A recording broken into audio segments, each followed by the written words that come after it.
Salve, salve galera, seja muito bem-vindo a mais um Pod Trás da Cozinha. Meu nome é Rafael Guarnieri, host desse podcast. Nessa saga, ou nessa temporada, posso dizer assim, eu queria muito dizer que a gente vai dar uma volta ao mundo passando pelas culinárias que a gente mais, sei lá, seja sobressaída nesse meio, mas acho que a gente não vai conseguir dar uma volta ao mundo, então a gente vai dar um rolê pelo mundo. Eu pensei o nome dessa temporada é Sabores pelo Mundo, e pra gente começar, vamos começar pela França. Trouxe Thiago Saldiva para me ajudar a me orientar nesse tour aí. Seja muito bem-vindo, Thiago. Obrigado, Rafa. Para mim, prazer estar aqui com você. A gente se conhece de outros carnavais, né? Já tive a oportunidade de gravar contigo. E, falar de comida, falar de cozinha, falar da França, para mim é um prazer. Espero agregar e que seja esse o episódio com mais ouvintes e mais views aí no teu canal. Eu não te falei, só quem já veio a segunda vez sabe, a gente criou meio que uma métrica de quem vem 2 vezes já vira meio que um sócio pagador. Eu criei esse argumento, então a partir de agora alguns boletos já ficam por sua conta. Brincadeiras à parte, a gente sabe que a gente, pegando um país inteiro, não tem como eu trazer uma pessoa e essa pessoa representar toda a culinária francesa, porque é um país gigantesco com uma culinária abrangente, mas vamos tentar trazer o que a gente conseguir. Boa. E eu queria, Thiago, como é que o Thiago triscou na culinária francesa? Como é que você garfou um prato, foi comer uma vez, nossa, eu quero ser um cozinheiro francês, Como que foi esse início da culinária francesa pro Thiago? Então, Rafa, primeiro, né, eu acho que quando a pessoa escolhe ser jogadora de futebol, por exemplo, qual é a referência? Eu falaria Real Madrid, Barcelona. Mas o cara normalmente vai falar pra você um jogador. Vai te falar muito hoje em dia. Muitas pessoas vão falar do Neymar, vão falar há 10 anos atrás, Ronaldinho, né? Ou seja, referência, né? Independente do país que a pessoa esteja. Eu já tive a oportunidade de viajar por alguns países, é muito comum. Por exemplo, você vê a galera com camisa de futebol e muitas delas são... Antigamente era Barcelona, Ronaldinho, todo mundo, né, molecada? Então, assim... Quando se fala em cozinha, é natural, né? Eu acho você pensar no berço, na França, como referência, né? De aprendizado e etc. Eu não tive, na minha casa, na minha família, não sou de origem francesa, mas sou um cara muito aberto, assim, né? E sempre tive curiosidade para viajar, para aprender coisas novas, outras línguas, etc. E eu tive uma oportunidade, na época da faculdade, de fazer um evento com um chefe chamado Alain Passard. Na época, ele veio fazer um jantar e a faculdade tinha uma professora, a Lúcia Sequerra, inclusive, se estiver olhando, um abraço para ela. Foi muito importante, né? Ela nem sabe disso, talvez, mas ela foi muito importante. Já falei para ela. E ela chamou os alunos para fazer esse evento, né? É a coisa mais inteligente, né? Você pega um monte de aluno, novinho, não paga nada para eles vão fazer lá, cortar, lavar tudo que precisa. Brincadeira à parte, para mim foi um baita aprendizado, mas eu fui fazer esse evento. E tava lá com um ajudante de cozinha, novo na profissão de maneira geral. E eu tive a oportunidade de ter contato, não só com o Alain Passard, mas também com a equipe que ele trouxe. E a subchefe que ele trouxe, a Julie, ela veio e ela era a única que falava inglês na época, né? E eu falava um pouco de inglês, não falava nada de francês. E aí a gente teve um bom relacionamento. Ela passou algumas coisas para eu fazer. Tem um prato do Alain Passard, que é um dos mais famosos, que é um ovo que você quebra assim, tem um utensílio que você dá uma pressão, ele quebra um pouquinho assim a borda, você vem com uma gilete e corta a casca do ovo sem quebrar, ele fica reto, aí ele faz recheado, tá? Recheado com chantilly, maple syrup, vinagre de Jerez, enfim. Foi uma das primeiras coisas que eu provei, assim, diferentes, né, francesa. Eu falei, cara, isso aqui tem uma coisa aqui. Enfim, mas talvez o primeiro contato aí foi bem na época da faculdade, foi esse. E por que é interessante essa história? Porque o meu irmão foi dar uma volta ao mundo. Isso já era outro podcast, mas ele estava em algum momento lá na França e eu, como tinha essa vontade de viajar e tudo, falei, putz, eu quero ir pra França, né, meu? Tem o chefe. Na época eu perguntei pra ela, pra Julie, falei, Julie, eu tava no primeiro ano de faculdade, né? Falei, Julie, será que não tem como eu ir pra lá, fazer um estágio, passar uns dias? Ah, vou falar com o chefe. Aí falou com o chefe, claro, oui. Depois eu descobri que ele falava oui pra todo mundo. Porque, obviamente, 98% das pessoas acho que não iam, né? Ou iam lá pra comer no restaurante, né? E aí, cara, eu acreditei nessa palavra dela. Eu acreditei e falei, bom, assim que eu tiver a oportunidade... Enfim, voltando pro meu irmão. Meu irmão é um homem que tava em Paris, passeando.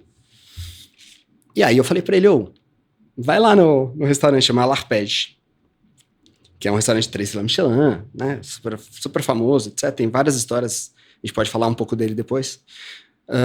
E aí eu falei, bate lá na porta. Na época eu seguia a Julie no Orkut, sei lá, Facebook, nem lembro o que era na época. E eu sabia que ela ainda estava trabalhando lá. Falei, bate na porta, fala pra ela que você é irmão do Thiago, do Brasil, e pergunta se eu posso ir. Cara, meu irmão mais cara de pau que eu, foi lá, bateu na porta. Ah, Julie, Thiago, não acredito, Thiago. Aí ele me ligou. Cara, eu fui lá, ela falou que você pode vir, tem vaga. Eu falei, não acredito. E aí, assim, né, a gente pode falar muito sobre isso também, mas eu elaborei ali um projeto, uma visão na minha cabeça, e fui atrás disso, meu. E no final das contas, eu fui parar em Paris. Nesse meio tempo, ele veio no ano seguinte, e ele fez outro evento, e foi muito legal, porque como eu já conhecia ela e ele, eu cheguei para fazer o evento novamente, e foi tipo, você de novo, então eu já fiz coisas mais importantes. Sabe, já tinha um pouco de confiança. Thiago, faz isso aqui pra mim. Meio que me usava de porta-voz pra falar com quem era novo. Então, né, me deu um pouco ali de respeito, sei lá, né, me senti bem. Enfim, e aí eu acreditei, cara, e nessa daí eu fui parar na França, meu. Enfim, acho que se eu ficar falando, o podcast vai ser só meu, vamos lá. Não, mas eu tô adorando me porque... Me instiga. Eu acho que o mais legal de ter conhecido você, acho que quem te conhece vai validar isso depois, é que você tem um poder na fala que eu tô desenhando, eu tô dentro da história e tô te vendo, eu só não entendi qual idade que você tinha nessa época que ela já te colocou como que você se sentiu, porque eu acho que ela conseguiu, primeiro que te dar um sonho, então você já começou a ficar, acendeu uma chama ali, uma boca do fogão já estava acesa, e quando ela te coloca ali como responsável, já te dá um outro... Já coloca uma panela ali em cima, sabe? Que idade que você tinha? Cara, eu tinha 18 para 19, né? Eu tinha acabado eu tava na faculdade, eu fui do colégio pra faculdade, né? Eu não testei outras coisas na vida. Eu fui direto e já saí ali trabalhando, fazendo estágio, né? Nunca parei. Então, foi um... E eu, na época do segundo evento, eu já tava trabalhava no Emiliano. E é engraçado, porque... Eu saí do Emiliano pra ir pra França, né? E eu tava no hotel, eu comecei como estagiário, fui efetivado, né? Funcionário, fiquei super feliz na época. Uma baita equipe que a gente tinha ali. O Zé Baratino era o chefe executivo, o Fábio Barbosa era o subchefe. Pessoas que, eram referência, que a gente se fala até hoje. E eu lembro que eu fui fazer o evento, eu precisei de 2-3 dias ali, né? E eu perguntei pro Zé, né? Zé, você libera? Eu falei, caramba, como é que eu não vou te liberar, né, meu? Com o Alan Passara, aí me liberou. Sei lá, não sei nem o que ele falou pro RH, se foi banco de hora, se foi... Enfim, me liberou. E quando eu saí do hotel, fui pra França, eu saí de lá pra ir pra França. Eu me lembro até hoje dessa conversa, falei, Zé, eu vou pra lá, cara, mas se eu voltar, você me aceita de volta. Ele falou, se eu te aceitei do jeito que você era. Estagiário fazendo um monte de cagada. Imagina, né? Você já com ele falou, base não, você voltar, óbvio que eu vou te aceitar, né? Enfim, então... Mas era o seu medo de trocar meio que um certo por duvidoso, e isso já é bem legal também a gente falar, porque você não era um sonhador maluco, né? Você criou uma estratégia, você se preparou um pouco, mas ainda você tinha criando meio que um network de tô indo, mas galera... né? Deixa o meu guardado, né?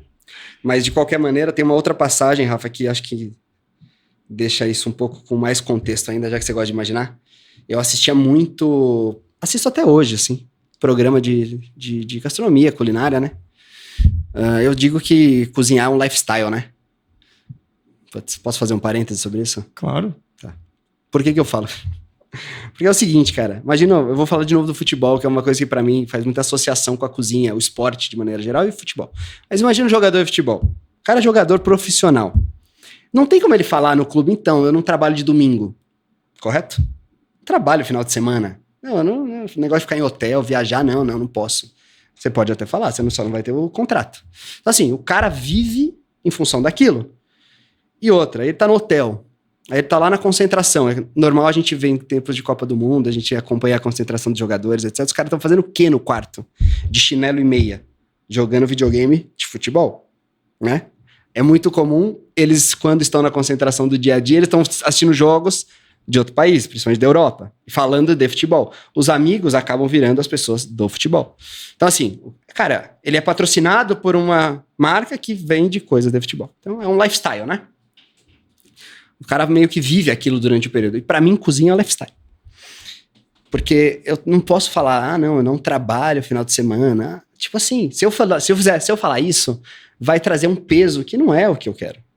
Eu trabalho num lugar que eu escolhi trabalhar e que, de fato, tem uma tendência de ter mais pico de movimento nos finais de semana. Se eu conseguir um outro que não tem final de semana, não é o que vai me mudar a minha cabeça. Então, eu tô dizendo isso porque eu assisto programa de TV. No tempo livre, cara, é muito comum hoje eu estar trabalhando em casa ou fazendo coisas voltadas para a cozinha. Quando a gente vai sair, nós pensamos onde nós vamos comer, né? Então, assim, tá ali, né? Ali tá, e aí o cara vai lá, faz uma tatuagem, tem a ver com cozinha, sabe? É todo esse estilo de vida. Enfim. Então, pensando nisso, eu assistia muito programa de TV, assistia muito o Anthony Bourdain, né? No Reservations, lembra que passava lá? Passava no... Eu sou novo, Thiago. Eu sei, você com 18 aninhos não conhece, mas enfim. Passava esse programa, né? Sei lá onde, Discovery, alguma coisa, e eu assistia.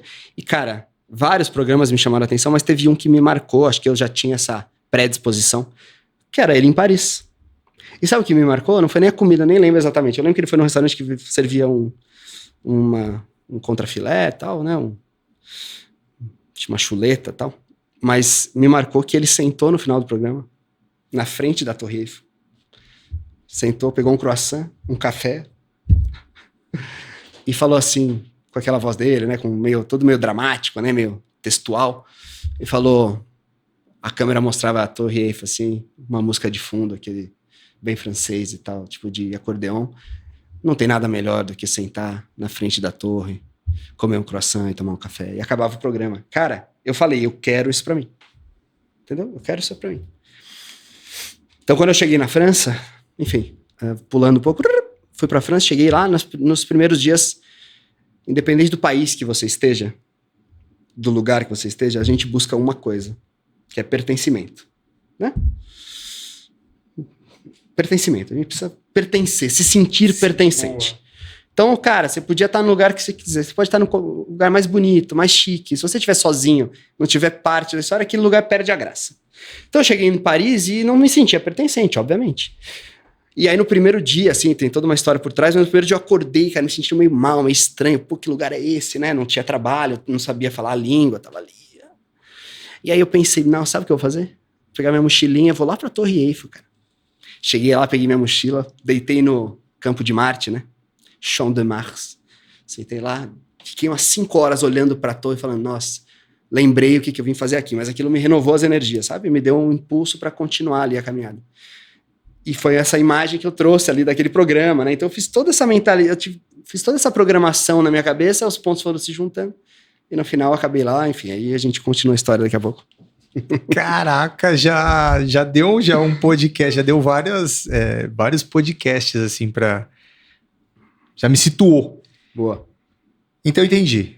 Entendi como você gerou esse sonho, como você teve o contato com a culinária, como você começou a se sentir, como você se sentiu quando chegou, mas agora você está da cozinha. Você arranjou um trabalho, perfeito. Você ainda não fala o idioma. Boa. Começa de baixo. Uhum. Acho que como todo mundo, começou ali como um ajudante. É isso? Sim. E aí eu quero começar agora a sentir porque você já tinha uma base da cozinha brasileira, quando eu digo cozinha brasileira, não estou nem falando do prato, né? Mas estou falando do andar da coisa. No Brasil, né? No Brasil. E aí você tem aquela primeira sensação, e a gente vamos pegando numa escala de grau, de espectro, o primeiro impacto. Qual que foi? Eu digo até do convívio muito duro, porque eu já escutei muito que a cozinha francesa tem uma linha não tão delicada, vamos dizer assim. Cara, vamos lá. Eu acho o seguinte. Eu acho que eu tive uma sorte, não posso dizer sorte, mas eu tive a oportunidade de aqui no Brasil trabalhar com gente muito boa. E o Emiliano, na época, fazia uma comida...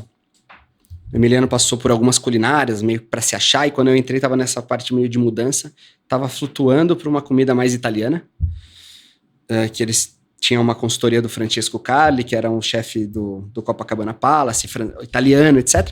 Mas tinha uma linha de base muito francesa. Nos molhos, na manteiga, na maneira de produzir. Então, né, era uma cozinha muito saborosa, muito técnica. Então eu cheguei, não pronto, e aí é o que eu vou chegar nesse ponto, mas cheguei com essa base que você citou, né? Então, a primeira oportunidade que eu tive, porque tem uma parte interessante da história, se eu me prolongar, que é o seguinte. Quando eu cheguei, foi meio dolorido tirar o visto aqui. Foi difícil, porque eu não tinha o passaporte europeu, etc. E aí você tem que provar para as pessoas que você está indo lá para viver uma coisa nova. Você não quer chegar lá e fazer uma coisa errada, viver como ilegal, né? Enfim, tá tudo bem, entendo o lado deles, mas é um processo, né? E aí eu consegui um visto que era um visto que não era... Porque quando você consegue um visto para a França, você consegue um visto de 2, 3 meses, que quando você chega lá, você precisa até a prefeitura, você tem que estar... O meu visto era de estudante, nesse caso. Você precisa estar inscrito num curso oficial, aí você prova que você está num curso, que você tem onde morar, e aí a prefeitura te dá um documento, que é um documento temporário, que você renova. Aí eles te dão vários períodos, mas normalmente a cada ano você precisa renovar, porque você precisa continuar estudando, você não pode ficar lá, e etc. E eu descobri que o meu visto não era esse tipo. O meu visto era um visto de 6 meses, que eu deveria obrigatoriamente voltar para o Brasil, se eu quisesse, renovar esse visto e voltar para lá. Então, quando eu cheguei lá, a primeira coisa que eu fui fazer foi fazer um curso, foi a maneira que eu encontrei, inclusive, de ir para lá, foi fazer um curso na Sorbonne, que é como se fosse, sei lá, a USP, né? Uma universidade pública, mas super conhecida, etc. E eles têm um curso para estudantes. Curso de francês para estudantes. Do idioma? Do idioma. Então, assim, aí eu cheguei lá e fiz um teste. Copiei lá, tinha um uruguaio sentado na minha frente lá, eu copiei meia dúzia de respostas, sabia nada. Eu falei, chegar aqui e botar tudo errado não vai funcionar, né? Depois eu descobri que nem era tão assim, eu nem sei qual era a nota de corte. Eu acho que eles, inclusive, nem pegavam quem sabia muito, pra ser sincero. Aí eu comecei no nível 0. Você passou, então? Eu passei. Nível 0, né? Que eles chamam lá de iniciante e tal. Beleza. E aí, qual era o meu objetivo? O meu objetivo era que, durante o curso, eu conseguisse, pelo menos, começar a compreender para conseguir trabalhar. Então, mais ou menos com 1 mês e meio de curso, eu me desafiei e falei, eu vou lá no Larpege, lá falar com a Julie, vou trabalhar, né? Vou pedir para ela. E eu tive coragem, fui lá, bati na porta. Julie, tudo bem? Lembra de mim? Claro, não sei o quê. Imagina, é um lugar que recebe estagiário do mundo inteiro. Aquela vaga que meu irmão tinha dito, sei lá quanto tempo atrás, talvez não existisse mais, né? Mas eu fui. Cheguei lá, ela falou, cara, você não acredita. Eu mandei embora ontem uma pessoa, eu preciso de alguém urgente. Você consegue começar amanhã? Ela falou pra mim. Aí eu falei, claro, agora. Aí, no dia seguinte, levei o documento. Aí eu recebo a resposta do RH.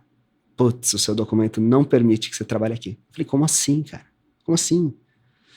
Não dá. Felizmente pra você, tal. Aí eu falei, meu Deus, não é possível. Tava tudo tão bem, né? Enfim. Na minha sala tinha vários estrangeiros, era um curso para estrangeiros. Então lá onde eu conheci muita gente que tá até hoje na minha vida. E uma das pessoas, essa não tá mais, faz tempo que eu não tenho contato com ela, mas uma japonesa. Super gente boa. Por acaso ou não. Porque você precisa se apresentar, né? Na sala, né? O que você faz? Aquele francês meio... Aquela, né? Mas a gente se entendia, era engraçado. E me apresentei, cozinheiro. Cozinheiro sempre chama atenção, né? De uma certa maneira, as pessoas no final, de alguma maneira, querem te usar. Vai lá em casa, sabe? Então sempre chama atenção. E aí, essa menina, ela falou, você é cozinheiro? Cara, ela tinha trabalhado no restaurante do Joel Robuchon, em Tóquio. Joel Robuchon é um dos já faleceu, mas foi um dos chefes da Nouvelle Cuisine, né? Que a gente talvez fale aqui daqui a pouco. Mas um dos caras mais proeminentes, assim. Enfim, o purê de batata dele é o mais famoso do mundo. Enfim, o cara é top, né? E ela tinha trabalhado lá, ela falou, pô, você não quer que eu te ajude? Eu falei, claro. Aí ela simplesmente ligou, no dia seguinte eu tava lá. E aí eu consegui trabalhar no restaurante, no La Table do Joël Robuchon, que era um restaurante que hoje é uma marca que eles pararam de ter, mas era um restaurante bem fine dining, tinha 2 estrelas Michelin, etc. E fui lá trabalhar. Porque lá eles aceitavam, entre aspas, eles faziam tipo um recibo, assim, meio que um estágio que eu tinha que assinar a cada 15 dias. Enfim, cara, pra mim, cara, se o estágio eu tivesse que assinar todo dia, toda hora, tava lá pra aprender, né? Beleza, chegamos aí, e aí você perguntou, qual foi o impacto, né? A sensação, porque você sai do ambiente, você já tava ainda... Eu entendo que você já tá começando a se sentir parte, mas agora a gente vai realmente pro profissional. Até agora um pertencimento social, pessoal, mas agora a gente vai pro profissional. E qual que é o impacto? Então, aí nós vamos agora entrar numa parte que é o seguinte, foi muito desafiador, né? Por vários motivos, mas talvez o principal deles, acho que tem 2 principais, assim, que eu diria de cara. Você tá num ambiente ligeiramente hostil, que é competitivo. A gente fazia uma escala no Robuchon, que era 4x3. Maravilhosa. Eu trabalhava 4, folgava 3. Esses 4 eram 4, né? Chegava lá às 7 da manhã e saía 1, 2 da manhã, e no dia seguinte 7 da manhã, e no meio do caminho tinha uma cerveja ainda no bar. Beleza. Só que no 4º dia, você ia pra casa, passava 3 em casa, dava até pra viajar. Maravilha. Só que acontecia? Então eram 2 equipes, certo? Sim, intercalando essas... Em um dia, alguma parte das equipes se intercalava e trabalhava, às vezes um trabalhava meio turno, dependia do dia. Então eu era um ajudante de uma praça, trabalhei em várias, mas principalmente numa praça, era a Praça da Proteína, e eu pegava 2 caras que eram muito competitivos. Um era canhoto, outro era destro. Um era parisiense, outro era marseillais, né, de Marseille, que tinha uma rixa de futebol, de tudo, de região. Várias coisas. Então, com esse cara, eu tinha que montar a praça de um jeito, e com o outro eu tinha que montar a praça de outro, completamente diferente. E um dia eu confundi, sem querer esqueci que era a folga do outro. Meu amigo, chegou lá, o cara, o que você tá fazendo? Você acha que eu sou aquele cara lá, velho? Então, muito competitivo o ambiente. Era, de fato... o rigor muito grande, muito, muito rigoroso com tudo. Tipo assim, não tem limite, não limite na palavra, tipo assim, não tem desculpa. Cara, tá errado. Mas é porque a faca tava cega. Joga fora. Margem muito baixa de erro. Quase 0. Era tipo assim, não existia margem para erro. E aqui no Brasil... Você sente já esse choque? Com certeza. Eu acho que não. E aí eu não vou atrelar. A gente não tá desmerecendo o Brasil, tá? A gente tá dizendo até de repente dessa cozinha em específico, tá? Pra não parecer que a gente criando rivalidade. E não, eu acho que isso mostra muitas coisas, mas assim, acho que tem uma parte cultural, sim. Mas essa cozinha era uma cozinha 2 estrelas Michelin, né? Talvez se fosse elas no Brasil, talvez seria igual. Né? Não é necessariamente. Mas o rigor dessa cozinha. Mas como é cultural, é uma coisa que talvez seja mais simples de você fazer as pessoas entenderem. Entendeu? Entendi. Porque é uma coisa que tá ali, é uma coisa séria. Não é o cara tá me enchendo o saco aqui. É uma coisa tipo assim, é isso e é isso, é isso. É tão natural que já não se torna um sofrimento pra galera. Então, quando você toma uma cobrança, e acredito que você usou muito o aspecto futebol, então você deve ter uma competição já interna que você não levava aquilo pro vitimismo, você levava de tenho que melhorar. Tipo, desafio, isso? Claro. Tipo assim, depois quando eu voltei pro Brasil, cara, bota uma cebola na minha mão. Eu tava voando, entendeu? Eu fiquei muito bem tecnicamente, mas por quê? Porque eu era forçado ali, né? Todo dia, era muita coisa para fazer, muito rigor, etc. Então acho que esse foi o primeiro impacto, talvez. E acho que tem uma parte importante da história que é eu era estrangeiro, né? Eu era estrangeiro num lugar que eu não falava ou dominava a língua.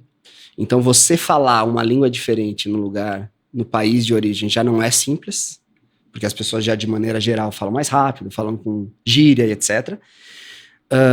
Mas também tem o fato de você estar dentro de uma cozinha, onde as pessoas falam rápido, onde tem muito barulho, e muitas vezes as pessoas falam com você de costas ou de lado, né? Você tá aqui na... Desculpa, eu quero virar pra câmera, você tá aqui e o cara tá falando com você aqui.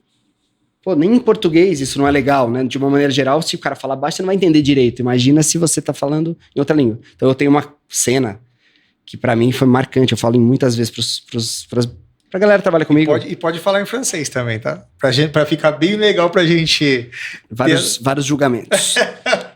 Não, mas tem uma cena que eu falo muitas vezes pras pessoas, assim, quando eu dou algum treinamento, ou em reuniões com a galera, que é o seguinte, pra gente valorizar, cara, como assim você tem um problema com a pessoa? Você não fala português? Eu também? Então vamos conversar, vamos resolver, né? Eu falo muito sobre isso. E eu cito essa cena que foi a seguinte, eu tava na cozinha, pauleira, pá, e tem esse detalhe, esse restaurante só conseguia trabalhar 4x3 porque todos os dias era pauleira. Tinha reserva do salão completo todos os dias. Não existia um dia que era mais fraco, entendeu? Se você faz isso num restaurante normal, segunda, terça e quarta, o cara trabalha, o cara, né? Aí, final de semana, então, a equipe que trabalha no final de semana vai estar sempre puta porque trabalha mais que os outros. Todo dia era pauleira aquele lugar. Normalmente um restaurante com estrela Michelin tem reservas, né? O tempo inteiro. É um lugar de turismo, etc. Então, era todo dia pauleira.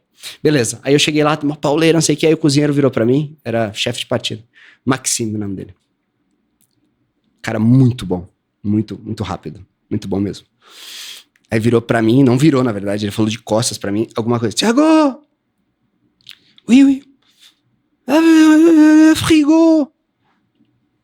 Foi assim que eu entendi, tá? Entendi o frigo. Exato. Exatamente como eu. Só entendi frigo. Sabe o que é frigo? Frigo era a geladeira, né? Só que era tipo uma mini câmara. Era uma geladeira mais funda, que tinha as portas assim e tal. E ele falou isso, cara, na hora, né,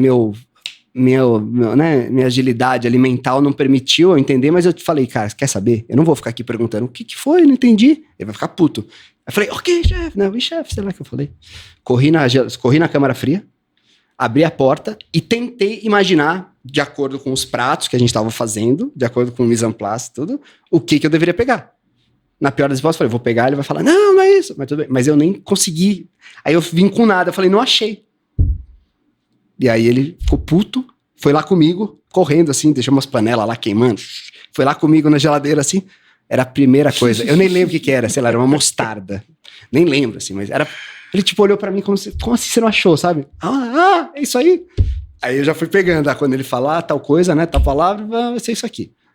Enfim, então eu tinha artimanhas, né, pra lidar, mas uma coisa que salvava, isso acontece até hoje provavelmente, é que tinha muito estrangeiro na cozinha. Então dentro da cozinha, cara, tinha japonês, austríaco, espanhol, brasileiro, tinha de tudo, tinha francês também. Então isso ajudava muito porque... Tinha ambientar, que não era só você que sofria e se havia uma necessidade deles também forçarem a se comunicar, porque era muita gente que precisava. Não que eles tinham essa obrigação e acho que nem faziam, mas todo mundo estava nadando... Literalmente, a expressão da cozinha, todo mundo tava nadando ali no idioma. Mas ao mesmo tempo tinha uma certa competição, né? Do tipo, cara, esse cara chegou aí, ele vai tomar meu lugar. Então era, sabe? Eu não era todos amigos, mas eu sempre fui um cara que tentei me dar bem com todo mundo. De certa maneira, quando você fala, sou brasileiro, nessa hora ajuda, né? Tem uma piada, qualquer coisa, fala, o samba, não sei o que, já, sabe? Já quebra. A malemolência do Brasil. O funk, sei lá, pronto, faz um ticabum lá e já ajuda, né?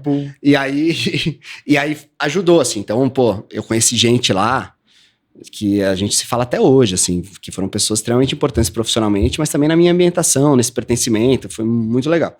Enfim, então no Robuchon eu tive esse impacto da cozinha clássica, mas, cara, depois a gente vai falar um pouco de produtividade, uma coisa um pouco maior, etc. E eu tenho, talvez, alguma coisa para falar nesse sentido lá, que era muito legal, mas muito inteligente a cozinha. Mas para eu já emendar e, de repente, a gente já ir para essa parte de produtividade e excelência, mas para tentar situar que a minha ideia dessa volta ao mundo é a gente meio que repetir as perguntas e a gente tentar, até para quem está começando...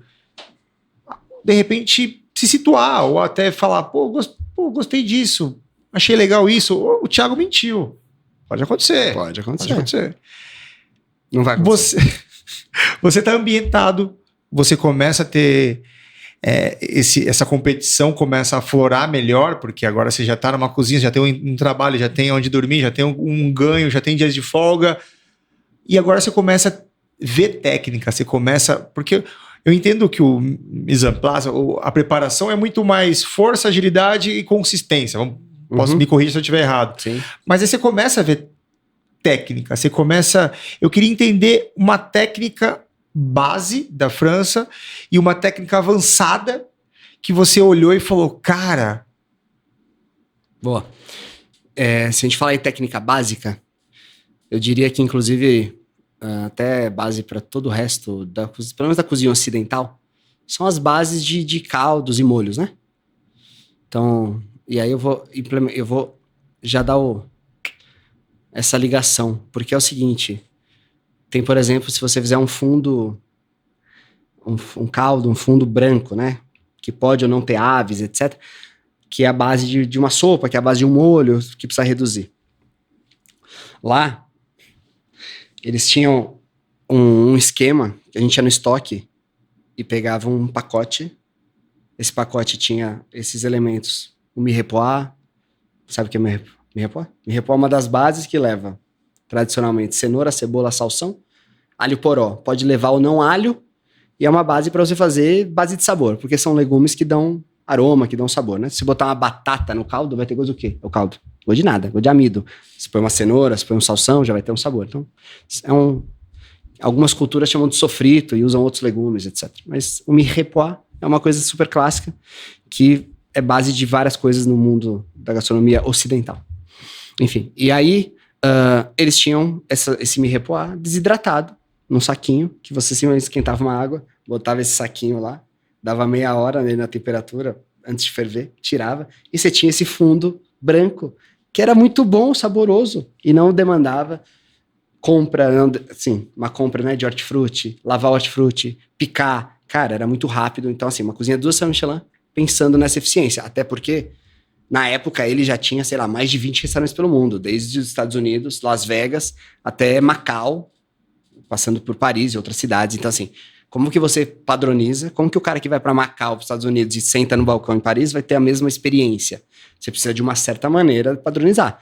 Então, tinham algumas coisas extremamente inteligentes. A outra coisa que talvez ninguém saiba, ninguém vai dizer que eu estou mentindo. Tem gente que pode confirmar, que é o purê de batata do Robuchon. Se você pegar a receita dele, ele passa na internet a receita. Até hoje, os chefes dele que ficaram passam a receita. É tão simples quanto pega a batata, cozinha com casca, tira a casca quando ela estiver quente. Você cozinha com casca, que é por quê? Pra ela não absorver muita água. Você tira a casca quando ela tá quente, e aí você esquenta leite, creme de leite e muita manteiga, e aí você emulsiona, você vai misturando esse purê, você amassa a batata e vai misturando esse purê até você ter um negócio, uma mousse, assim. É maravilhoso, de fato. E aí, beleza, né? Todo mundo falava do purê do Robuchon, eu nunca tinha provado. Pra mim era a primeira coisa que eu queria ver, né? Cheguei lá, a primeira coisa que eu pensei, pra ser sincero, cadê as caixas de batata desse lugar? Porque nessa pauleira, né? E não tinha caixa de batata nenhuma. E lá na França tem uma batata que eles vão fazer isso, teoricamente, chama hat, que é uma batata mais fininha, cara. Assim, parece uma batata bolinha, mas mais fina. É pequena.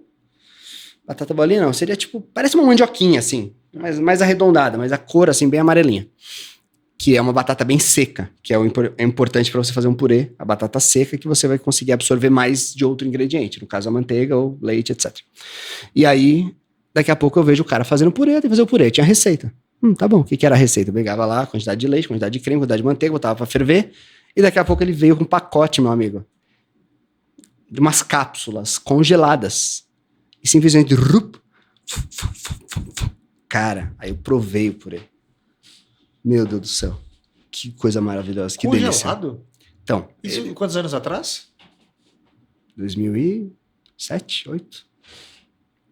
Ainda tem gente no Brasil discutindo ainda sobre, né? É isso que eu quis dizer. Então, só linkei, desculpa cortar o seu raciocínio. Não. É isso. Mas eu não parei.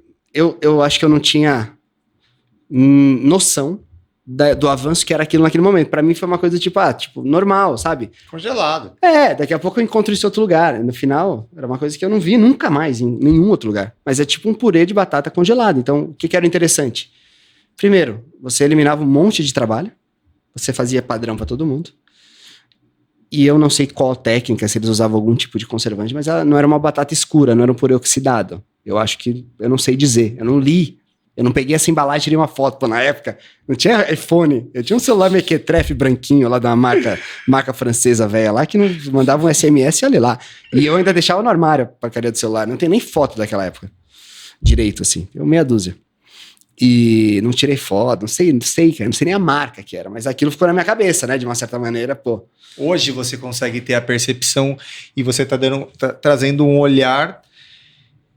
Eu tenho um salão lotado todos os dias, eu tenho um monte de estagiário, então, ou seja, manter uma linha aqui de padronização e serviço e eficiência nesse ambiente seria difícil. Então, eles já pensando nisso, eles já tinham era uma cozinha de produção ou era junto? Ou era terceirizado isso? Tipo... Não, isso era terceirizado. Então, eles já tinham parceiros da região, de repente o cara da melhor batata, o cara dos melhores legumes e já... Boa sacada, entendi. Mas a gente tá ainda, só para eu manter esse gancho e ancorando, a gente tá com essa técnica primeiro que, então, a base francesa se chama de fundo, que é esses caldos, é uma coisa... Então, é o básico, o cara que fala que... Então, eu estou entrevistando um cara que vai começar aqui no meu restaurante, que vai ter uma participação francesa, ele tem que saber isso. Posso te falar uma coisa? Eu entrevistando uma pessoa 15 anos atrás... Pessoa de experiência, numa rede grande aí de comida.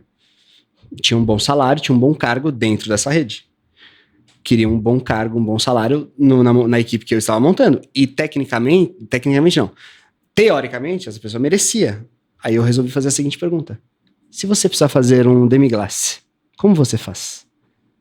Qual foi a resposta? Não tenho ideia. Aí eu falei, olha, é o seguinte... Infelizmente na cozinha, ou felizmente na cozinha que eu vou fazer, a gente faz coisas clássicas, fundos. Você não pode ter um cargo, sei lá, cozinheiro, líder, alguma coisa assim, que eu vá falar pra você, preciso que você faça um demi-glace, você puxa um mirepoix, preciso que você faça um gastrique. E você falar pra mim... Calma. Exato. Pelo menos me explica o que é um... Eu sei que você de repente quer usar essa prova mais vezes, mas usa outra. Me explica o que é um demi-glace. Não, demi-glace é um molho... Demi-glace? Demi-glace. Demi significa meio em francês, né? Demi-sec, um vinho demi-sec é um vinho meio seco, tá? E glace significa... Glace é tipo geleia, gelatina... Uma glace, né? Como é que a gente fala isso? Não, tudo bem, mas eu entendi que seria Isso na prática é um... Isso na prática é um molho de carne muito reduzido. Então ele fica tão reduzido que ele vira esse negócio que cola. Sabe? Faz isso. Desculpa pelo barulho aí, galera. Essa gelatina natural que vem dos ossos, que vem da cocção, de uma cocção muito lenta, muito baixa, para não amargar. Então você passa os ossos no forno, ossos com pedaços de carne, etc. Faz uma base de mirepoix. E aí você faz um demi-glace. E esse demi-glace vira base para outros molhos clássicos. Então, assim, qualquer cozinha ocidental normalmente vai ter alguma coisa parecida. E isso é uma técnica, não é do iniciante, já seria de um cara... Isso é uma base... Digo, quem faz? Seria um intermediário avançado ou um cara básico? Você, quando você foi aprender isso, já era avançado? Não, eu era ajudante de cozinha, estagiário. Então é base. Você aprende no primeiro semestre de qualquer faculdade de gastronomia. Aí o cara não sabia. Exato. Se eu pedisse alguma coisa das receitas que ele fazia no lugar que ele trabalhava, ele ia saber de cor e salteado. Só que pra mim aquilo não interessava. Como não era clássico, ele não aprendeu. Então Entendeu? Ele não tinha base da culinária francesa. Ele trabalhou num restaurante francês muito tempo e decorou as coisas que tinham lá. Não era nem francês. Enfim, não quero falar nomes, mas enfim. Então, eu acho que você saber as bases, você falou, né, das técnicas, das coisas básicas, acho que base, se você pegar a cozinha ocidental, e eu falo ocidental porque... Oriental é completamente diferente, né? Também tem bases, mas são outras. Cara, normalmente vai sair da França. Normalmente vai sair do livro do Escoffier. Você quer que eu fale francês, né?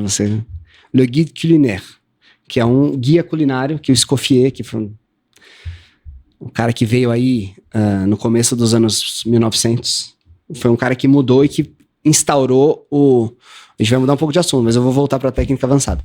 Que instaurou, principalmente, uma das coisas mais importantes que ele fez foi criar esse livro, o Guia Culinário, onde ele colocou muitas bases. Ele instituiu as bases de molho da comida francesa, que dão são as bases para outros milhões de molhos. E a coisa talvez mais importante que ele colocou foi a base de uma equipe de cozinha, a tal da brigada. A diferença, porque antigamente, quem cuida de quem? Quem é o chefe? O que faz um subchefe? O que faz um chefe de partida? O que faz um cozinheiro? O que faz um ajudante, um commis? Ele criou isso? Ele criou, e isso é o que se permanece até hoje. Escoffier. Ele e o Antonin Carême, um pouco antes, mas o Carême tem um pouco mais de influência na parte de confeitaria. Um pouco mais não, eles são tão importantes quanto, mas o Escoffier foi o cara que colocou isso num documento, fez um livro e de fato documentou todas as transformações que ele colocou na cozinha. Bastante coisa, bastante material, né, pra gente falar. Mas voltando, só rapidinho, da técnica mais avançada, acho que é uma que, cara, se propaga até hoje, talvez a gente fale muito dela ainda aqui, mas é o sous vide, né? Sous vide. Sous vide que significa sob vácuo. Sob, vide, vazio. Sob vazio, sob vácuo a vácuo. Que foi uma técnica que começou a ser implementada, desenvolvida na França nos anos 70. Inclusive, talvez o primeiro lugar assim que colocou isso. Porque a primeira intenção de fazer alguma coisa sous vide, você sabe o que é, Rafa? O sous vide? Quando eu falo sous vide, você entende? Eu imagino, vê se eu estou bem fora, eu imagino a comida já, ou algo num saco a vácuo. Perfeito. E aí o pessoal, eu imagino o pessoal terminando em termocirculadores, assim, fazendo um cozimento. Não sei por que vem essa imagem da comida num saco a vácuo. Porque você é um cara que entende das máquinas e essa é a função da máquina, né? Teoricamente. Mas por que alguém faria um negócio desse no sous vide? Para conservar? Por que conserva? Para poder ter uma produção antecipada, para eu poder armazenar tudo que eu vou... Um pré-preparo? Perfeito. Mas o intuito inicial do sous vide era você ter shelf life. Era você ter estabilidade na gôndola de mercado, de indústria. Um produto que dure mais tempo. Esse foi o primeiro. Os primeiros testes foram nesse sentido. E aí, a gente vai lá para Roanne, lá onde tem o restaurante do Trois Gros, a família Trois Gros, sabe? Lá nos anos 70. Não, Trois Gros, Claude Trois Gros. A gente fala Trois Gros, né? Assim, meio portuguesado. Você queria que eu falasse francês? Onde, de fato, o chefe, esqueci o nome dele agora, ele começa a fazer testes para padronizar o foie gras. Se você falar em francês, a gente fala foie gras, né? O foie gras. Enfim. Ele faz vários testes para padronizar. Por quê? Porque o foie gras é um produto que perde muita gordura na cocção, perde muito peso. E aí foram fazendo teste. Enfim, então basicamente o sous vide é você colocar o alimento dentro de um saco plástico feito para isso. Não é qualquer saco do mercado, você vai pegar e fazer. Um saco plástico que tem alta resistência, que não vai contaminar o alimento, etc. E aí você protege a camada exterior desse produto e você coloca num banho-maria, numa água que tem uma temperatura que é uma temperatura normalmente dada através de uma sonda e de uma... que esquenta? Resistência. E uma ventoinha, que mantém essa água em circulação. A sonda mantém a temperatura estável, né? Avisa a máquina que faz ou não o calor acontecer, através da resistência. E essa água mantém uma temperatura e aí você chega num ponto que você sabe, ou deveria estudar para saber, qual é a melhor temperatura para certos produtos. Qual a temperatura que esse produto fica melhor ou pior? Qual a temperatura que esse produto vai durar mais? Em quanto tempo eu cozinho? Qual o tamanho? Aí são várias coisas que se envolvem.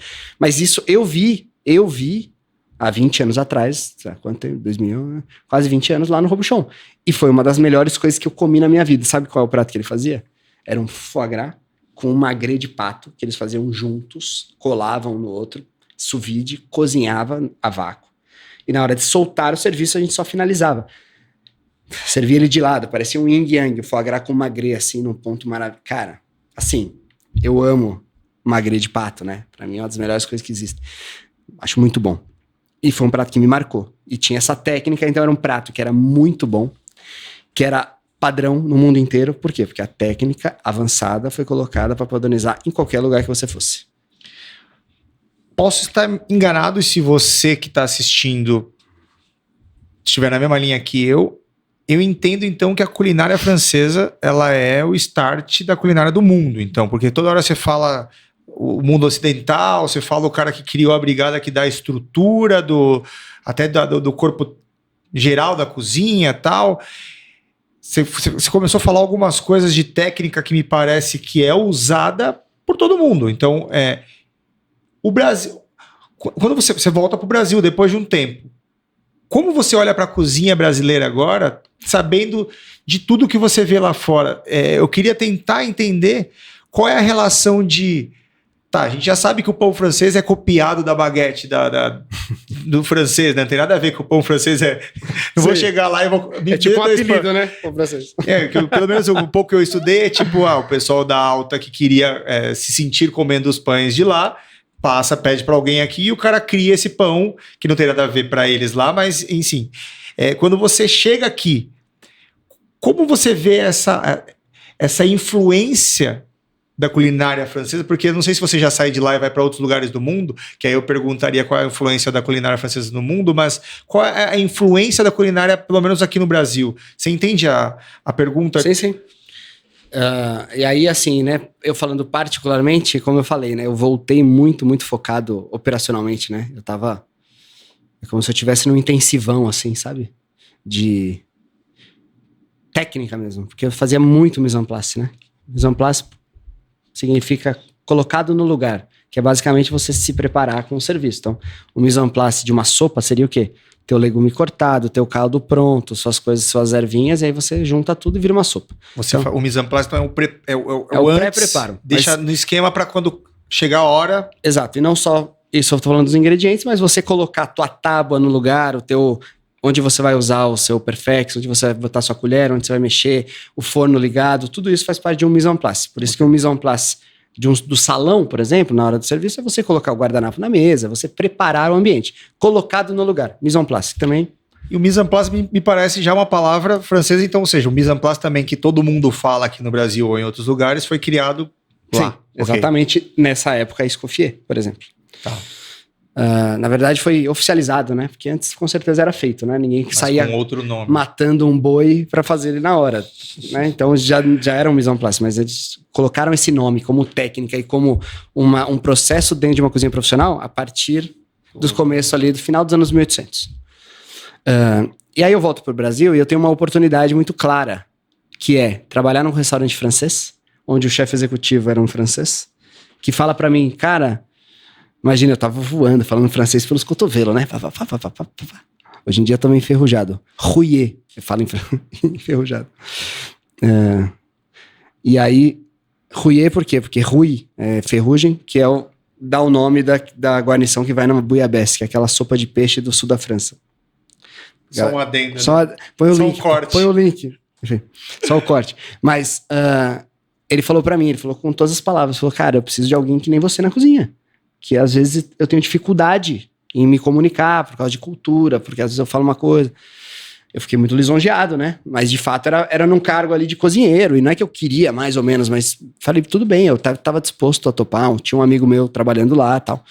Só que simultaneamente eu tive uma oportunidade de ir cuidar, ser líder ali de uma cozinha quente, presta bem atenção nos detalhes, cozinha quente de um restaurante nipo-peruano. Era um restaurante nipo, ou seja, pegada japonesa com peruana, que no Peru é super comum, né? Essa cozinha de fusão do japonês, do chinês com o peruano, que é uma cozinha chamada de Nikkei. Enfim, falando do Peru. E aí, cara, eu cheguei nessa cozinha e eu topei o desafio. Por N motivos, tá? Eu topei o desafio, foi extremamente importante pra mim, pra minha carreira. Mas eu cheguei nessa cozinha e não tinha praticamente manteiga na cozinha. Não tinha tomilho, não tinha louro, não tinha mirepoix, não tinha as bases, não tinha um caldo. Mas porque a cozinha não utilizava por ser porque a culinária não utilizava. Porque a influência peruana vinha muito mais da cozinha oriental, por colonização, por N coisas. E qual foi o meu desafio? Assim, primeiro que assim, eu voltei, não vou dizer me sentindo, mas eu tava seguro, né? Eu tava me sentindo bem naquilo que eu tava fazendo, tava seguro. Se eu caísse na cozinha francesa, cara, provavelmente eu ia me destacar, porque eu tava ali. Eu trabalhei até o último momento do meu dia. Eu cheguei no Brasil dia 1º de outubro, eu trabalhei até dia 30 de setembro, passei o dia 29 pro 30 na balada, me despedindo. Não prestou. Todo mundo me oferecendo drink de despedida. Não é o welcome drink, era goodbye drink. Au revoir, Adrien. Enfim. E aí, cara, fui trabalhar totalmente zureta, eu trabalhei até o último minuto, peguei meu pagamento, cheguei em casa, peguei minhas coisas e fui pro aeroporto. Então, eu tava me sentindo bem, sabe? Nesse sentido técnico, assim. Sim. Então, cheguei numa cozinha onde eu era o líder. Pensa só, eu era o líder, mas sem saber nada daquela cozinha. Eu tinha que perguntar absolutamente tudo. Como é que faz isso? Como é que faz isso? Como é que faz aquilo? Então, pra mim, foi muito desafiador nesse sentido. Ainda mais um cara inseguro, né? Pra liderar, não tinha toda... Mas, ao mesmo tempo, foi o que me fez também evoluir, crescer, me desafiar. Mas aonde eu queria chegar, Tia, quando você percebe a real influência, porque entendo que você é novo, mas ali você bebeu na fonte mesmo da cozinha francesa. Eu queria entender se você conseguiu em algum momento perceber a real influência da culinária francesa aqui. Entendi que não no nipo-peruano, mas se as coisas começaram a fazer mais sentido a partir do momento que você... Ah, tá. É por conta disso, é por conta disso, é por conta disso.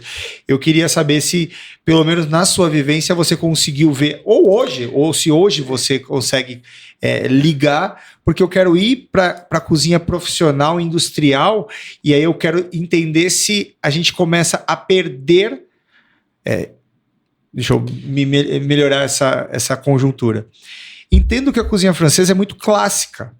Tem muito clássica e deve ter outras coisas, mas eu imagino ela muito sofisticada. Eu imagino... Vamos jantar num restaurante francês? Eu não tenho nem roupa pra ir. Você já imagina que vai vir 3 cenouras no prato. Não sei lá, ou um escargot, eu nem sei o que sim, é, sim, sabe? sim. Eu fico imaginando uma coisa muito clássica, muito moderna. Então, não, sei lá, eu fico imaginando uma coisa sofisticada.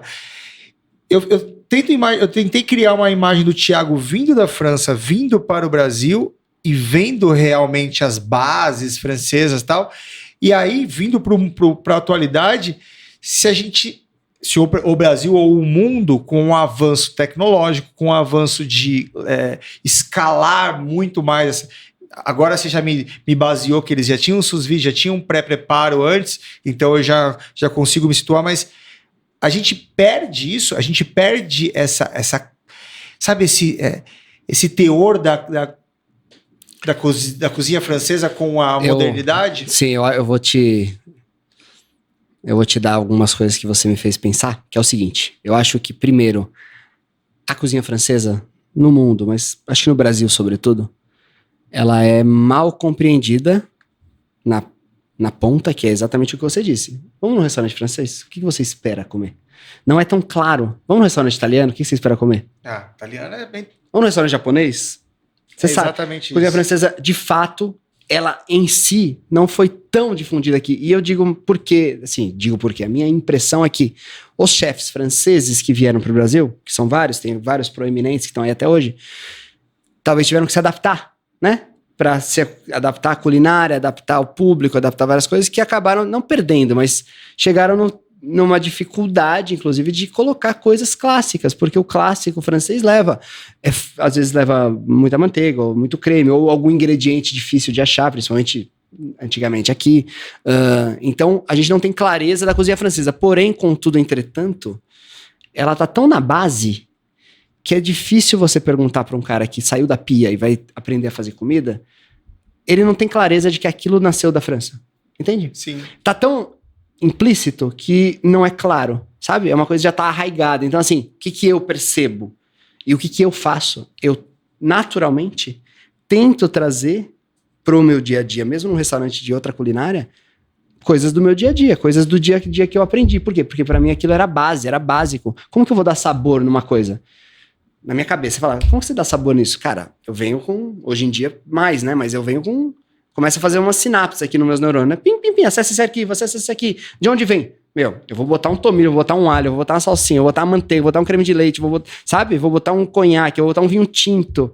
São coisas que são... mas não necessariamente eu vou falar assim, né? Calma aí, passando pelo filtro cozinha francesa. Agora pode. Porque já é, sabe? Pra mim, é uma coisa que traz sabor. Então, assim, eu quando mudei o cardápio, cara, pra mim foi natural usar um tomilho, usar uma sálvia, usar talvez um pouco de vinho. Coisas que a gente não comprava no restaurante. Entendeu? Então, eu acho que essa percepção, ela ela tá na base. O que acontece? Eu acho que a gente precisa, de uma certa maneira, eu sempre tento trazer isso no dia a dia, fazendo esse aprendizado casual que eu chamo, né? Que é você tá no meio de um serviço e você dá um... Ô, sabe o que é isso aí? Você sabe o que é foie gras? Não, chefe, nunca comi. Tem vontade de comer? Experimenta aqui. Ah, mas de onde vem? E aí você dá insights de coisas e você vai trazendo um pouco dessa cultura. Mas não tem essa clareza, né? De maneira geral. Eu sinto que... É como se você falasse assim, cara, você tá andando num carro. Você pensa que o carro foi inventado nos Estados Unidos? De quem é esse motor, né? Entendeu? É meio que tá ali, não tem como ser diferente. Mas de maneira geral, acho que a maior parte dos restaurantes, mesmo que sejam de culinária normal, usam alguma base que, mesmo que não seja claro, vem dali. Tipo, tem que ter. Então deixa eu pegar o gancho, já que entendi que a culinária francesa, ela embasa muita gente e ela virou um coadjuvante, e aí muito prato está sendo vendido de repente com uma outra patente de país aí, mas de repente tem muita base francesa, fica meio que assim. Então me dá um prato seu francês que, eu entendi que você já falou. Assim, não sua criação, mas o seu prato preferido francês, tipo assim, que não... Pau. Eu acho que foie gras, pra mim, é um divisor de águas na vida do cozinheiro. Foie gras, eu nunca comi. Vou ter que... Nunca comeu? Nunca. Barbaridade. Chefe francês que te inspira? Nossa, tem vários, né? Acho que eu poderia falar de antigos, de novos, mas eu continuo gostando muito porque eu tive a oportunidade de trabalhar com o Alain Passard. Alain Passard. Alain Passard, ele tem um episódio na Netflix do Chef's Table. Todo Chef's Table, temporada da França, ele é o primeiro episódio. Eu gostaria de sugerir todo mundo assistir, porque é um cara que talvez hoje ele não caiba tanto no meu dia a dia, o tipo de coisa que ele faz, porque ele é um artista, literalmente, mas me inspira muito porque é um cara que vive, ele respira aquilo. Ele é dono do restaurante, ele não tá na boqueta jamais. Sabe onde ele tá? No fogão. O tempo inteiro, com uma colher na mão, provando tudo. E ele prova, e ele, cara, assim, é real, entendeu, cara? Ele prova e faz... Ele sente de verdade, entendeu? E eu tive a oportunidade de trabalhar com ele. Eu sei que é verdade mesmo, não é um personagem. E ele ficou muito conhecido porque ali no final dos anos 80, começo dos anos 90, na verdade, ele mudou radicalmente a cozinha dele, que já era uma cozinha estrelada, já era uma cozinha super reconhecida. Ele mudou radicalmente porque teve a crise da vaca louca. Pegou um pouco na história de a gente tá consumindo muita carne, etc. E aí ele transformou praticamente, virou o restaurante para... Hoje em dia, isso é coisa de 1 ano pra cá, tá 100% vegetal e 100% do jardim que ele comprou no interior da França, que chega todo dia os legumes de trem ou de carro. E é um cara que conseguiu manter as estrelas Michelin fazendo comida vegetal, assim. E quando eu falo comida vegetal, não necessariamente vegetariana, mas, cara, trazendo uma outra nuance pros vegetais, assim. Esse é outro que dá outro podcast, mas é um cara que me inspira muito, entre outros, né? E outra pergunta, um ingrediente francês... manteiga. Calma, mas esse é o de bate-pronto. Tá. Que ninguém pensa que é totalmente subestimado, entende? Que essa é a pergunta... Eu não ia fazer a pergunta mais óbvia, né? Porque senão você já teria. Entende que tem sempre alguma coisa na cozinha que, tipo assim, ninguém daria nada que seria um ingrediente, mas, cara, faz total sentido pra você. Cara, você sabe que eu acho que não é diferente, mas eu tinha que te fazer pensar. Total, assim, é porque você me pegou, de fato. Te deixo pensando e vamos pro vinho ou queijo? Francês, é claro. Queijo pra comer e vinho pra cozinhar. Aí também fica muito, mas ok. E pra finalizar desse mini ping-pong, clássico? Ou você acredita numa renovação, uma culinária francesa renovada que, de repente, moderna agora? Se você ainda está preso no... Eu entendo que seu prato já é um prato clássico, mas a culinária em si... Vou parafrasear Pierre Gagnaire. Conhece? Não. Pierre Gagnaire, puta chefe, que ele além de ser muito bom, a grande peculiaridade dele é que ele não prova a comida. Ele nunca foi de provar a comida, ele sempre colocou o sal na intuição. E Todo mundo que prova, que trabalhou com ele, fala, cara, e tava sempre perfeito. Enfim. Então, mas ele fala, a gente tem que olhar pro futuro sem esquecer do passado. Então, o que eu acredito? Que é natural a gente ter uma evolução. Então, hoje, por exemplo, a cozinha francesa, ela tá voltada naturalmente pro regional. Sabe? É uma coisa que virou... Hoje não é só comida francesa, hoje é comida da Borgonha. Hoje é uma comida de Marseille, hoje é uma comida... Entendeu? É uma comida... Se eu hoje fosse viajar para França, eu teria que ir em vários locais para ter uma percepção... E ainda vai ser uma percepção muito local. Ah, tal região, é isso que é... Você teria hoje chefes proeminentes que estão fazendo uma cozinha, às vezes estrelada, Michelin, ou que tem um baita repertório, fazendo uma comida que ele não chama de comida francesa, ele chama de comida do terroir, né? A comida da região dele. Então, por exemplo, eu sou sócio de um lugar, uma charcutaria francesa chamada Forez. O que é o Forez? Forez é a região ali de Saint-Étienne, Lyon, é a floresta que tá ali, o bosque, que o meu sócio Julien, francês, é de lá, e a gente montou essa história toda para trazer o clássico da França, charcutarias, etc., mas através do nome, ou seja, uma coisa mais regional. Isso acho que é uma tendência natural do produto, da cozinha, do chefe. E pegando nesse gancho da charcutaria, você trouxe alguns produtos para eu tentar entender o que era, já sumiu, os caras comeu com certeza eles comeram os produtos que a gente trouxe, que era bonito, e já pegando esse gancho o que é a charcutaria, me fala um pouco dos projetos que está acontecendo agora do Thiago 2025/26/27. Isso daqui, o que ele está colocando aqui? Vamos lá, pô. Para a gente entender que você falou. Então vamos. Isso é um alimento. Eu vou fazer como se eu não conhecesse nada, para a gente ir passando para a galera. Perfeito. Tudo isso daqui já está pronto, não é nada. Isso aqui você vai usar, não é base para nada. Isso aqui, pronto, se a gente cortar agora, se tiver uma faca, a gente cortar agora, eu como isso aqui. Perfeito. Você achou que você ia trazer, deixar embaladinho assim, eu não ia provar? De jeito nenhum. Então, Quer que eu não sei nem, eu não sei nem abrir, eu nem sei se eu podia estar comendo isso aqui. Ele assusta um pouco, né? Não sei se está pegando bem aí. Esse é um muito clássico, Rafa. Chama jambon persier. O que é o jambon? Jambon é presunto. Só que não é que é feito com presunto, é feito com pernil suíno, né? Pernil ou paleta, depende da receita, mas normalmente com pernil. E a gente faz o persier. Persila é salsinha, então é um presunto salsinhado. Não vamos abrir todos, né? Vamos apresentar todos, mas você abre só um. Perfeito. Então esse é muito clássico, uma paleta cozida durante horas, muito, muito, muito em fogo baixo. E aí depois a gente faz com o próprio caldo do porco, a gelatina que a gente tira do colágeno da pele do porco, a gente faz uma gelatina com salsinha batida e alho fresco, e a gente monta uma terrine, e ela naturalmente fica assim gelatinizada, e a gente corta as fatias para mostrar esse mosaico. E ela assim. é bonito, né? É super técnico e muito clássico para comer com mostarda de Dijon. Patê de campanha. Então o que é um patê, né? Um patê basicamente é um conjunto de carnes cozidas num formato ali normalmente de terrine, e campanha, que é o interior. Então patê de campanha não necessariamente tem uma receita fixa, mas usa ingredientes do interior ali do terroir, então vai carne de caça, vai porco, pato, frango, tudo meio misturado, moído, temperado, cozido, para você servir essa terrine, esse patê, normalmente para usar de aperitivo ou até como prato principal, dependendo da ocasião. E este cara aqui? Esse aqui é uma fatia de um oreiller de charcutier. O que significa? Oreiller significa... Mas é bonito, cara. Bonito. O cara francês falando é bonito, né, cara? Cara, que é isso, cara? Fico sem graça, assim.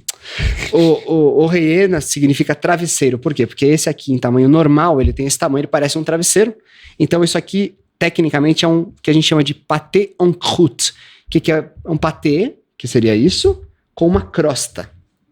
Isso é bonito, né? Essa é a crosta, que é uma massa a gente fala de pâté en croûte, que a gente faz uma receita, coloca ela para dentro dessa massa e assa no forno até ela ficar firme. Quando ela fica firme, naturalmente a carne ela desnatura, ela perde um pouco de líquido. Só um segundo. Desculpa. E aí ela baixa e a gente completa os espaços vazios com uma gelatina feita com... Normalmente a gente faz com músculo bovino, uma gelatina de carne, que preenche esse espaço e te dá a textura e te dá a uniformidade do produto. Então você tem, nesse caso, a gente faz um mosaico com frango, pato, carne de porco, tudo misturado, salsinha bem temperado. E, cara, tem essa massa aqui, esse aqui tá fresquíssimo. É assim, Esse aqui é o clássico do clássico da França, posso falar assim? Cara, é muito, muito clássico. Esses dois, assim, eu diria que é uma coisa... Esse aqui e esse aqui são... Qual que a gente vai abrir, só pra eu saber? Esse aqui é o meu preferido. Então, desculpa, a gente vai ter que abrir ele. Não sei se você quer que eu... E fora isso, enquanto eu abro, se você quiser me falar o que mais você tá fazendo hoje. O Thiago tá trabalhando com cozinha culinária francesa ou cruzou em algum momento coisas que você aprendeu na culinária francesa, viu que ela beliscava em outras coisas e tá em novos projetos? Então, Rafa, eu... Além do Forrés, né? Hoje em dia, uma das coisas que eu faço. Eu tô num projeto muito legal, que no final das contas eu acabo ali migrando. Só vou dar um detalhe, tá? Que a gente acabou não falando aqui. Lá no século XVI, o ideal aí é você comer um pedaço do meio que leve massa e o recheio. Tem toda uma técnica. Abre um pouquinho assim o vácuo, exato, pra você conseguir. E aí você puxa a forma aí embaixo. Aí você consegue. Perfeito. Pode continuar. A gente estava falando rapidinho, né? No século XVI, Caterina de Medici, né? Que morava na corte lá em Florença, né? Firenze, na Itália, se casou com Henrique II, né? Henri le Deuxième. E aí eles formaram a coroa e ela levou para a França os cozinheiros dela, que trouxeram N técnicas e N produtos para a França. Então a cozinha francesa e a cozinha italiana se juntaram. Cara, isso foi pro mundo, foi uma coisa impressionante, assim, né? O avanço técnico de comida e de percepção e de doces. E brioche, por exemplo, nasceu nessa época. Era feito na Itália, levaram para a França. Então, enfim, eu acabo, de uma certa maneira, na minha vida, sempre transitando entre Itália e França. Quando eu tô no restaurante italiano, alguém vem me zoar falando, mas você sabe fazer comida francesa. Aí quando eu tô no restaurante francês, mas você sabe fazer espaguete. Então eu fico nessa brincadeira. Esse é o momento que eu vou juntar os dois, porque eu tenho o Forrés, onde eu sou sócio, e eu tô num projeto de tocar um dos restaurantes da cidade de Matarazzo, que é um projeto aí para São Paulo, que vai ser um presente para a cidade maravilhoso, com vários restaurantes, mais de 13 restaurantes, operações culinárias, com shopping, com coisa de cultura, maravilhoso. E eu vou tocar a Trattoria, que é o restaurante italiano do projeto, que é um restaurante bem pequenininho, para 500 lugares, onde a gente vai fazer uma comida clássica com... Eu tenho dito, tá? Com... como é que a gente fala? Licença poética. Uma cozinha italiana com licença poética. Mas mais clássica, assim, que vai ter volume. Um lugar, são 500 lugares, então eu quero dar volume, padrão, mas sobretudo sabor, cara. Acho que você senta, come, sai feliz. Esse é o meu objetivo. E além disso, cara, assim, eu sou um cara naturalmente empreendedor. Eu busco, aparece pra mim, então eu tô sempre envolvido em alguma coisa, algum projeto, alguma ideia. E eu tenho algumas ideias pessoais aí que eu quero implementar nessa cozinha, quero implementar na minha vida, e que talvez a gente possa marcar um outro podcast para falar sobre.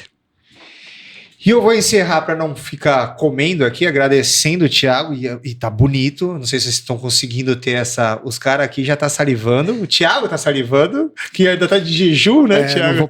Não vou poder experimentar, mas esse aí eu garanto. Eu vou comer isso aqui nos bastidores aqui, quero te agradecer demais. Que isso. E da próxima vez eu vou ter que estudar um pouco, porque é horrível quando você fala assim, você conhece? Cara, eu falo, pô, não, mas é muito nome, e você estuda muito. E quero te agradecer demais por todo o dado que você dá, que você fala com uma clareza, não sei se a galera de casa conseguiu ter essa percepção, mas o dom da fala seu é absurdo. Obrigado por esse tempo. Obrigado a você. Se você ainda não se inscreveu no nosso canal, acho que esse é o momento. E quem se inscrever, de repente, eu consigo mandar um pedaço desse... Vamos fazer o seguinte, Rafa. Quem falar que viu a gente no podcast, vai mandar mensagem, a gente consegue deixar o contatinho aí? Vai aparecer aqui embaixo. Perfeito. Vai mandar uma mensagem lá no nosso contato do Forrés e vai ganhar 15% de desconto no pedido. O que você acha? Eu adorei. Boa. Então, esse é o momento do tchau. Eu fico aqui com o Thiago e a gente vai comer tudo isso daqui. Valeu, te espero no próximo. Vem aí, cozinha italiana. Até a próxima. Tchau, tchau. Boa.